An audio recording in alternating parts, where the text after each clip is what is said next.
Hello, welcome to this tutorial from Roland DG, in which we're going to look at the step and repeat function within Roland VersaWorks. This was introduced to VersaWorks at version 4.6, and it's a layout function tool in which you can fill a specified area with a repeating pattern. It has its own process workflow in which you don't need to edit the original data to adjust the output dimension. It has many applications, mainly based around textile and signage markets. It would be great for creating wallpapers, clothing, curtains, ties, dresses, also backdrops, banners, and vehicle wrapping graphics. Benefits to note are obviously the speed and the ease with which you can create your jobs, and also that you're not limited by the layout feature with tab within VersaWorks. So you're not limited to 250 copies. You can make this as long as you like. It's great for repeating patterns and tessellating patterns. There are a number of file types that are not supported by the step and repeat function, and those are any that will contain a cut contour, variable data, a TIFF merge, EPS margin, nested jobs, or any jobs that have been edited in the clip and tile tab of your regular job settings, or jobs that have been scaled within Roland VersaWorks. So to start off with, we're going to have a look at Roland VersaWorks, open it up, and we're going to import a job. Here I have the Roland DG Academy logo, which is just a JPEG file. In order to open up the job settings for the step and repeat, you have to navigate to the job menu along the top here, and under Edit Design you'll find step and repeat. If we select the function, you'll see that another window will open up, which is different to your regular job settings. In here we have a clipping box, an output settings box, a preview accuracy, and then above the clipping box we have a clipping preview and the main preview window over here as well. Above the clipping preview window we have a mini toolbar, and we have the same one on the right hand side here above the main preview. These have the regular features that we would have in your job settings, such as undo, redo, your select tool, your hand tool for panning the screen when you're zoomed in and zoom out, fit to width, fit to length, and then zoom in and zoom out again.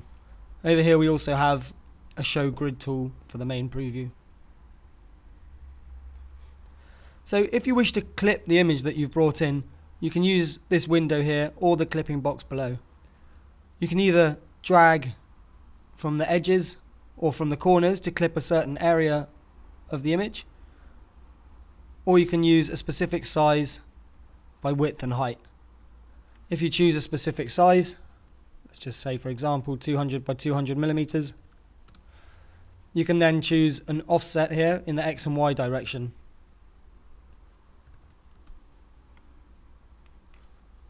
As shown.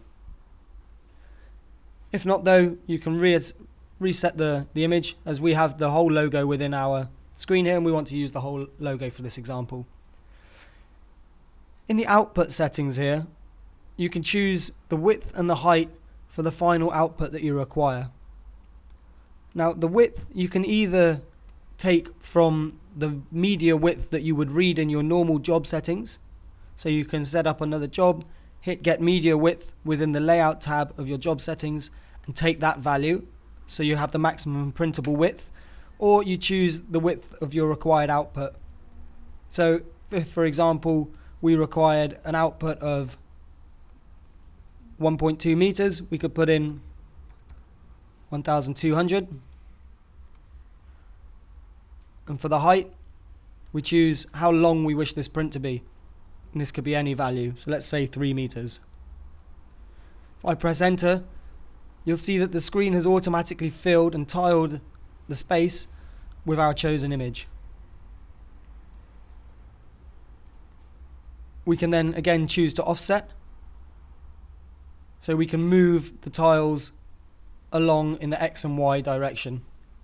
So if I add a value in here, you'll see that the image will shift, or the logos will shift, as you can see there. Same again, if I put it in the Y, we'll watch it shift as the screen calculates the changes.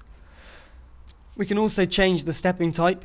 So if we have a horizontal repeat, you'll see that it will offset as in you would look like in brickwork. Same with a vertical repeat, where it will offset vertically instead of horizontally. And you can change the ratio as well of that step.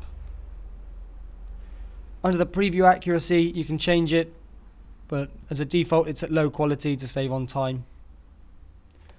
Once you're happy with the output, you can press OK, which will take you back to the VersaWorks home screen. Now we can see the job in our preview over here.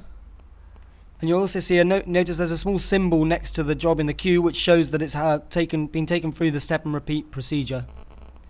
We can now output this to the printer, or we can edit our normal job settings again, and then we can choose how we print the output in terms of quality and any of the other tabs that you wish to adjust. As you can see in this example, I chose 1.2 meters for the width of my output. However, on the SP300 machine, the maximum width that we have here is 736, so I would normally change that output myself before bringing it into the job queue. And that's it for the step and repeat feature. I hope you find it useful. We'll speak to you again soon. Thanks.